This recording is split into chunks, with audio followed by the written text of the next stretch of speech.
right, guys. Hey, welcome back to the Own Your Life podcast. I'm here. I'm Coach Mike. Coach Jonathan. Part 3.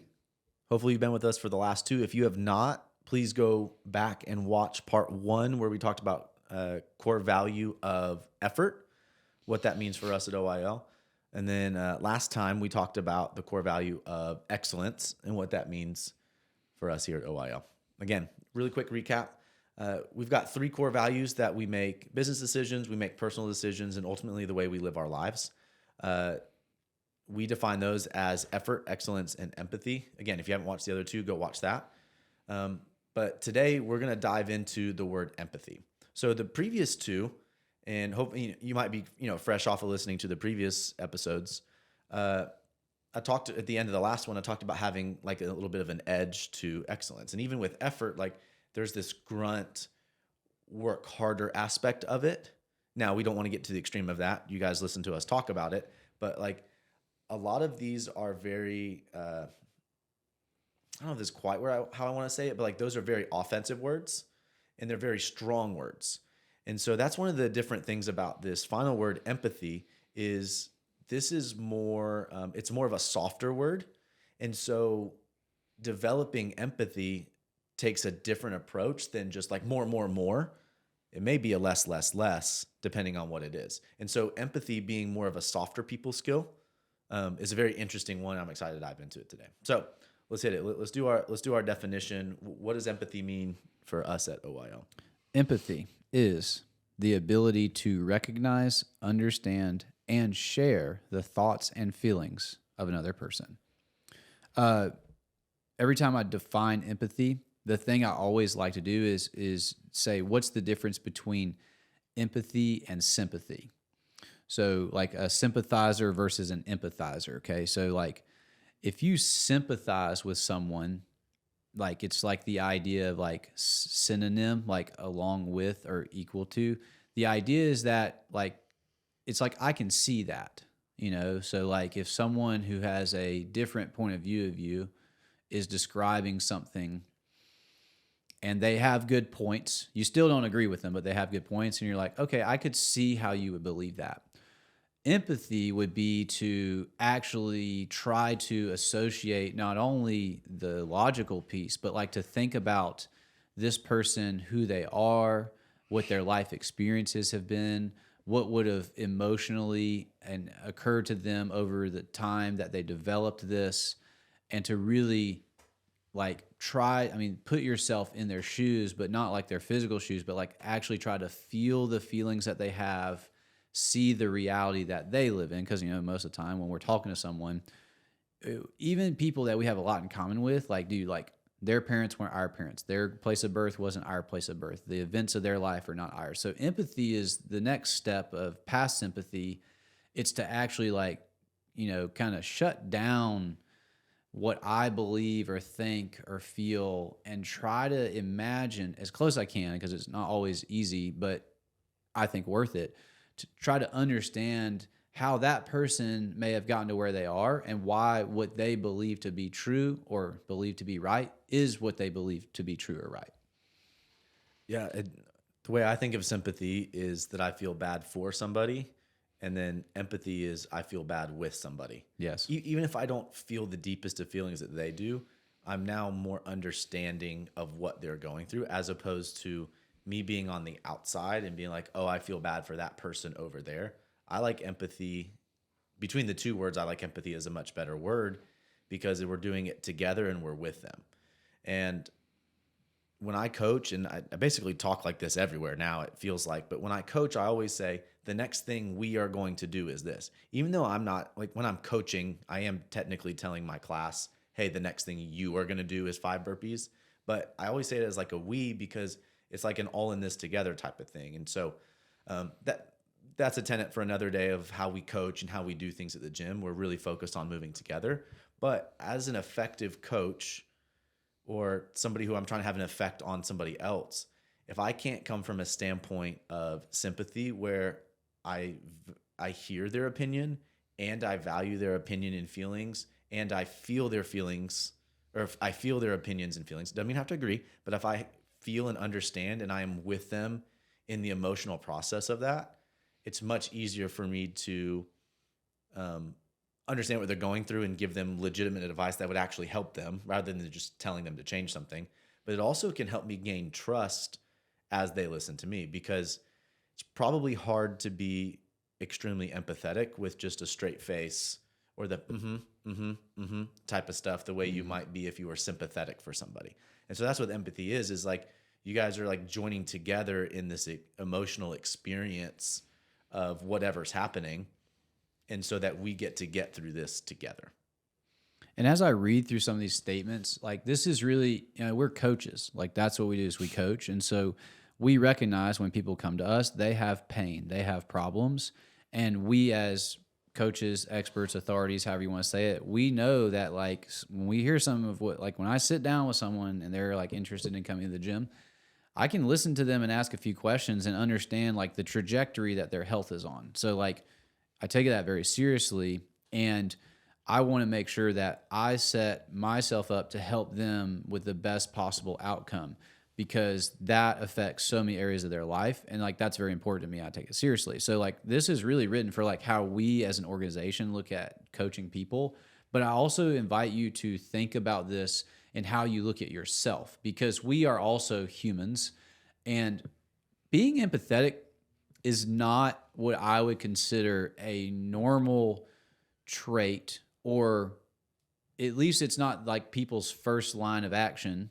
Just like the standard person that you walk up to in public, they're probably not going to buy us being empathetic first. And so there is a discipline of learning to do this, but you'll find that, like if you're in a coaching role, it'll help you a lot because you'll actually be able to connect more deeply, build more trust.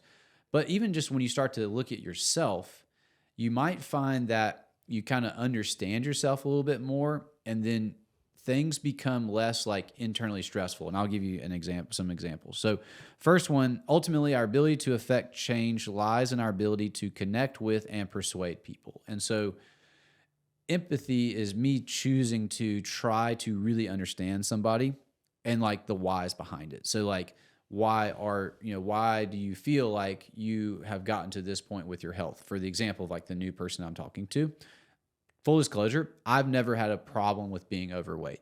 I never have. I've worked with people that have. And so what I learned, like early on in coaching, I learned really fast. I was like, you know what? And I don't know, I don't think I had an experience. I just think I had this realization, and I was like, I have no clue what it's like. And I found myself becoming very interested in understanding when someone was overweight and struggled with that, because I'd never been there before. So like, I really want to understand, and then I want to persuade in a direction that's beneficial for that person. So like in terms of the words, like the difference between convincing and persuading. Convincing is that my primary aim is my gain. Persuading is that my primary aim is the benefit of the person I'm trying to persuade. So like, if we as the experts or authorities know like this person's not going in the right direction, they've told us their problems or reasons why they've struggled, but we have the solution for it, I feel convicted like to persuade them to like, hey, let's do this thing. This is how we can do it. But it starts with that, like me trying to understand them. Because if I just tell someone like, hey, just do this thing, and I don't take the time to listen and understand them, very difficult to build trust that way. So, and then the second thing is when we empathize, we choose to set our beliefs and circumstances aside to truly hear and understand another person. And so that's the understanding the person who has issues with weight loss, or understanding the grandma whose daughter just had complications in the birth of the grandchild. I'll never be a grandma. I don't know what that's like, and that's just, I just kind of made that up, but that is someone I physically can't be that. And so like, if someone says that and I'm like, hey, why haven't you been to the gym? What's going on? You go cool. And then they tell me that, like, I'm not just gonna be like, well, just figure it out. I'm like, oh man, like, how are you doing? Like, what's going on? Like, me choosing to act like that, it gives me a better opportunity to actually change their health long term. I like this point a lot of setting your own feelings or opinions or experiences aside to understand somebody else. Because as somebody tells you something, especially in the vulnerable spot of that Jonathan's talking about, the vulnerable spot of an intro appointment where somebody is sitting down talking about why their health is where it is. Like, it's important for us to actually set our own biases, our own upbringing, our own stuff aside. Now, we want to be able to relate to them. So if something pops up and it's relatable, obviously that's, part of talking to somebody and relating. But we want to be able to set all of our own stuff aside so that we can truly understand a person. If we just hear one thing and then just jump all over it, that's not really hearing somebody. And so one of the things that perked up for me reading over empathy and its definition and some of the kind of you've heard it on the last few episodes. Like, we have like 3 or 4 bullet points for each of a little bit deeper of a definition and kind of in our own words. The butcher. What is it like? What translation of the Bible? The Message. It's like the Message Bible. Yeah. You're right. Like, you have the official translation. There's like the Message version. Tangent. But back to it is like, I was thinking of like almost even like a sales process. Like, that's something that I know Jonathan is big on. We talk about all the time, but like, a salesman, people's typical first thought of a salesman is the sneaky used car salesman or timeshare type stuff. Like, they think of a sales process as that. They're not reminded of the 99 other times that they enjoyed buying something and like that. And so I think of like, because in a way, somebody sitting down with us for the first time talking about their health, like our goal is to get them to be a part of the gym. But the reason that is because we believe that's the best way to help people. But there's also not one size fits all. And so if we're sitting in that situation saying, okay, cool, sweet. Hey, how about this? Like, that's not empathetic to them. That's not actually putting their needs ahead of ours. And so something that we do, which I haven't seen it done other places, though I don't have, I haven't sat through 100 intros at other gyms. But something that we do very different is we'll be upfront and we tell people that our goal for you, or that we just talked about, is your long-term health. And so when somebody tells us that their goal is long-term health, like, morally and ethically, we do everything we can to help their long-term health. If that doesn't fit with us here at CrossFit OYL, then we let them know and we give them other options of what would work better for them. Or there's also not just a one-size-fits-all at the gym in terms of whether it's membership plan or style of class or stuff like that. But you can't get to that prescriptive selling. You can't actually help somebody find what they need unless you're empathetic. Again, if you just okay, cool, buy what's behind door number or door letter B, like that's not a way to help somebody. That's me thinking selfishly about money or the business or whatever. And I think you guys know who those people are because they give you the ick, right? Like those are people that, like, that's the bad connotation of salespeople, of somebody just trying to sell you something to sell something. But a true empathetic salesman, like, you feel good because you know that they helped you make the best possible decision for you because they actually took the time to put their own opinions, beliefs, and feelings aside, and they got to jump in the seat with you, and they got to feel everything that you were feeling. And it's almost like as if they were making the decision with you or for themselves, having come from your situation, and then therefore they helped you in to make the best decision. And then the next point says, when we access true understanding of another, we can more clearly identify what to do to create change. So, like, actually knowing what to do. And I mean, if you go all the way back to the idea of effort, the best effort is to place it into things that we know are going to lead to where we want to go. So instead of like the shotgun all around, just a bunch of energy, as someone who wants to coach people, I've just found over the years, like, when I truly understand someone, then I can understand what the actual problem is. So, like, here's a very interesting one. When someone's like, I don't have time to work out. I'm like, cool, yeah, understood. Yeah, you're married, you got 2 kids, like, you got a lot going on. So, like, like, what time of day would you work out? And then they'll be like, well, how long are the sessions? And I'm like, well, they're an hour class. They're like, oh, it's only an hour. So by asking those questions, what I find out a lot of times is people think they need to go work out 3 hours a day, 6 days a week. And I'm like, no, let's start with 1 hour a day, 3 days per week. And all of a sudden, because I chose to learn a little more and try to really understand what they meant by I don't have time, we actually overcame like a hurdle and almost, we break a limiting belief of I can't do this, or there's no way I can figure this out, to all of a sudden, like, that sounds doable. And like that, when we access that true understanding, like we take the time to do that, we can actually get past something that, I mean, well, we talk about this a lot in the fitness world, man. I mean, we talk to people that have been struggling, trying to get traction with their health for like 15 or 20 years. That's a long time. And it's pretty cool that in a 45-minute appointment, we can change that. Like that's really cool. And that's the power of empathy. That's the power of choosing to do that. Now, the other side, like I was telling earlier, like there's also the internal of empathizing with yourself. Like a lot of times, like people are usually pretty harsh on themselves internally. Like we're usually pretty critical.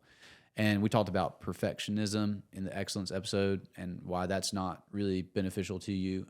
And but when you start to empathize with yourself, like, and you realize like, oh, I'm a human, like I make mistakes, or I'm sometimes misguided, or I have improper beliefs, or when you start to empathize with yourself, all of a sudden you just open yourself up to these opportunities to be willing to find a solution. Because a lot of times the reason we don't find solutions is we either believe like our problems are just ours, like we're all alone and there's no way to solve them, or we just feel like we should have figured it out by now. But when you start to empathize with yourself and you accept, you know what, I'm a human, I got stuff going on, but all of a sudden you can actually kind of like accept your emotions, but still act differently anyways. Like you allow yourself to feel what you feel, but then you're like, you know what, I know I may feel this way, but I'm going to take action anyways. And that's a very powerful moment when you're like, yeah, I'm a human. Like I may have made a mistake, or like, I may have had a problem, but you know what? Today's the day I can do something about it. We actually just had someone sign up this week, and he just walked in. And one of the things he told me was, he was like, I realized like I got to do something. I don't like the direction I'm going in. Like I don't have any major problems right now, but I'm just like, I got to do something. And I looked you up, and I was going to come later, but I was like, I'm just going to get in my car and go up there right now because I feel like I need to do something about it. And he came up, it was like middle of the day, and he came and worked out that night, even though like his plan was to come early morning on a regular basis. He still came that night because he's like, you know what, I just need to do this and get started. And so like that is really cool. And people have access to that, but sometimes you have to like kind of empathize with yourself. And you're like, okay, I may not like where I'm at right now, but you know what? Today I get to choose what I can do from here on out. And I'll say just that last line. There, especially when you talk about empathy with yourself, definitely for you to other people, this is very important. But something we forget a lot with ourselves is giving yourself the grace of what has previously either happened in your life, or even give yourself the grace of, I did make a wrong decision that got me here. However, I empathize and I understand, and that's why I'm here now. But just being able to just accept that, even just let it sit for a little bit, is freeing in itself, so that you can actually clear your mind and move on to what's bigger and better. And then then we're back full circle, and we're talking about putting effort into the next thing, and then we get excellent at it and all this stuff. But like, there's this component of grace in forgiving yourself for, either past choices or just where you've come from. Maybe some of it you can't control. Like, like you growing up in a certain environment, some of it you can't control. Right. And so that's a very important thing when you're talking to yourself and you're coaching yourself, self-talk. Those thoughts are running rampant in your mind and you feel like you can't control them, but is to practice telling yourself and forgiving yourself and giving yourself grace and understanding of where you've been, rather than comparing yourself, right? And this is comparing yourself to the perfection model again, whether that's perfection, like model, like a person, comparing yourself to models, or comparing yourself to what you once were or where you think you should be, or all this. Like empathy also is a great, like forgiver. It even like restores you a bit to be able to just deep breath, relax. I am where I am. I am the one that got me here, but I'm also the one that can get me out of this. And that's just so important, to be able to just slow down and accept that, so that you can move on. You can't dwell on it forever. You can't blame yourself for everything ever. Like, we got to move on and forward after that. But just, again, to be able to slow down, deep breath, and just accept that I did get me here is also, in my opinion, like one of the biggest things. Can also help you accept that you can actually control how you then get out of here, or to the next, or forward to the next goal, checkpoint, etc. Yeah, when you admit where you are, all of a sudden you have recognition of the power to do something differently, to not be there anymore. Like that's a huge turning point. And so the last point kind of to this is, rather than using the, like I said, so like before I say this, so like the idea of like, trying to help somebody solve a problem, or like look at ourselves and be like, hey, we need to do something differently. So rather than using the shotgun method of blanketing all options, so what that means, like, you hear something, you're like, okay, yeah, just do this thing. So like, rather than just like, oh, just do this or do that, like just railing off things to do, or like not truly listening, we choose the precision of the sniper, identifying what's really going on and working on the core. So like Mike said, when you start to have that grace, it's a power as well to see, hey, I may be the one that got me here, but that also means I have a choice on what I do next and to no longer be here. And that gives you the opportunity to like actually understand what's really going on. Like what's actually like what's the actual problem? That was like the time example. And just in general, like in the fitness world, people have a lot of perceptions built on the way things are marketed or whatever. And so people will come in with certain things and they'll ask me these questions, like if I do, like women will ask like, well, if I do this, am I going to bulk up? Like that's like a thing. And I'm like, well, hey, like what's, trying to understand, what, like what's your concern with bulking up, or like, what's your concern? They're like, well, I don't want to look like a bodybuilder. And it's like, oh, okay, cool. Yeah. Well, this isn't a bodybuilding program. Like it's a totally different style of training. And they're like, okay, cool. Yeah. But like, I don't know, like I just want to slim down, tone up. Like they'll start saying words like that. I'm like, okay, cool. Yeah. But like, so is it kind of like, like you're right now, you're just not happy with how you look, or like how, and they're like, yeah, I just feel like I look unhealthy. And then you start to dig deeper. And then what you usually end up finding at the very core is that they just have a belief of what women's fitness should look like, whether it was like a model or like back in the day. So like back in the day, women just didn't do aerobic exercise. I mean, they only did aerobic exercise. They didn't really do weight training. That was like the man's thing, right? But now, like, we know all the health benefits of it and stuff. But like when we train the way we train, like you're like bodybuilding, like true hypertrophy, like looking like a bodybuilder is a totally different style of training and requires a totally different level of commitment and discipline that like most people that come to us, it's like just general health. And so empathizing with that, when I started to see that, I'm like, oh, really at the core, what's happening is like they have a picture in their head of what fitness is, but they actually don't want the lifestyle that is required for that type of fitness, but they think that general fitness is going to lead to it. So they're like, well, I don't want to be a bodybuilder. It's like, oh, well, you're not going to be. Like, that's not what we do here. Like, we work with a lot of people just like you, and you'll meet those people, and they'll have a very similar story to you. And so, like, that's empathy in action is, hey, like, you know what? I understand what you're saying. There's a lot of other people here that have been through that, and we can definitely do something about that. And you can get to where you want to go. It's not going to be this thing that you are thinking that it is. But if you don't ever take the time to get down to the core, very hard to answer those questions and actually help influence that person. Yeah, so I'm going to go ahead and wrap us up here. A lot of, especially in the empathy section, there was a lot that we talked about of like coaching others, because again, that's the standpoint that we come from as owners of the gym. But, as we want to give this to our coaches and how they can coach and connect with people that they're coaching. But it doesn't have to be just coaching.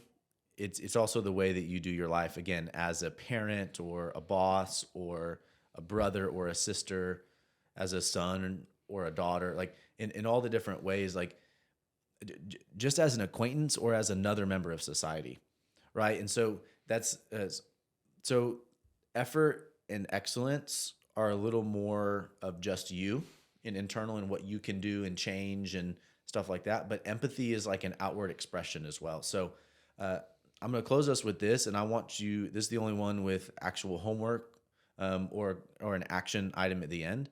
But as you go throughout, let's at least start with today. I'd love it if this turns into a week and then into your lifetime. But next time you look to, it's not even quick to judge somebody, but just next time you're looking at somebody else's situation, whether you're actually going to give them advice or not as a coach or a parent or whatever, but as you see somebody else's situation, or you're talking to somebody, or maybe that person at work is complaining to you again, negative Nancy at work, my challenge to you is I want you to ask probably more than one, but let's say like 2 or 3 more questions deeper so that you can understand where they're really coming from. Because more times than not, that negative Nancy at work probably just wants a friend, right? They want somebody to listen to and talk to. And so they just come up with the only thing they've got and they just start spouting that because they know they can get the most amount of attention out of probably a negative headline, right? Clickbait. But it's a conversation version of that. And so most likely that person just needs somebody to talk to, somebody to understand, and somebody to empathize with what they're feeling and what their, what their daughter's boyfriend said about this other, like they need somebody to understand with them. So I'm going to close out this 3-part series. We started with effort, then we went excellence, and then now empathy. But I'm going to close it out with, as you go through your life, whether you're officially a coach or not, as you talk to that next person, I want you to try to go 2 or 3 questions deeper than the surface level, especially as you're getting those feelings, right? Understand them a little bit deeper. So let's close it out there. Thanks for listening, guys. Hope you have an awesome rest of your day, your week. Get us till next time. Go on your life. See you guys.